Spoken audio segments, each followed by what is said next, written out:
Waiting for the Ship by Bret Harte. About an hour's ride from the plaza, there is a high bluff with the ocean breaking uninterruptedly along its rocky beach.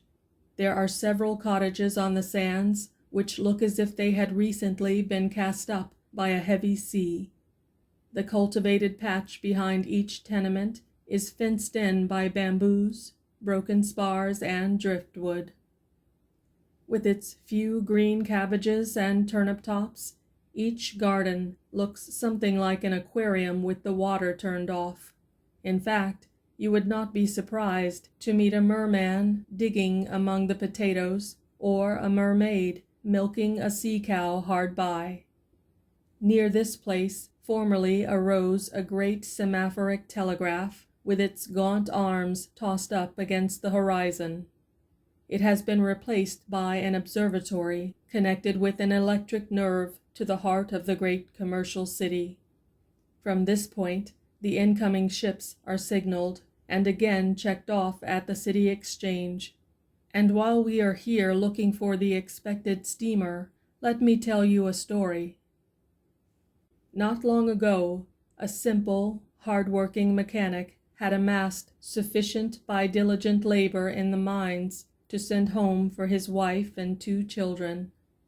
He arrived in San Francisco a month before the time the ship was due, for he was a Western man, and had made the overland journey, and knew little of the ships or seas or gales. He procured work in the city, but as the time approached, he would go to the shipping office regularly every day. The month passed, but the ship came not. Then a month and a week, 2 weeks, 3 weeks, 2 months, and then a year. The rough, patient face, with soft lines overlying its hard features, which had become a daily apparition at the shipping agents, then disappeared. It turned up one afternoon at the observatory as the setting sun relieved the operator from his duties. There was something so childlike and simple in the few questions asked by this stranger touching his business that the operator spent some time to explain. When the mystery of signals and telegraphs was unfolded, the stranger had one more question to ask. How long might a vessel be absent before they would give up expecting her? The operator couldn't tell. It would depend on circumstances. Would it be a year? Yes, it might be a year. And vessels had been given up for lost after 2 years and had come home. The stranger put his rough hand on the operator's and thanked him for his trouble, and went away. Still, the ship came not. Stately clippers swept into the gate, and merchantmen went by with colors flying, and the welcoming gun of the steamer often reverberated among the hills. Then the patient face, with the old resigned expression, but a brighter, wistful look in the eye, was regularly met on the crowded decks of the steamer as she disembarked her living freight.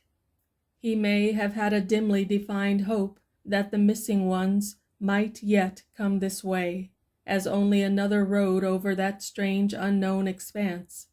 But he talked with the ship captains and sailors, and even this last hope seemed to fail.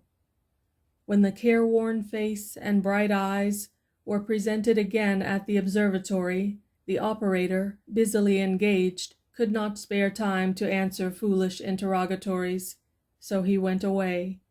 But as night fell, he was seen sitting on the rocks with his face turned seaward, and was seated there all that night.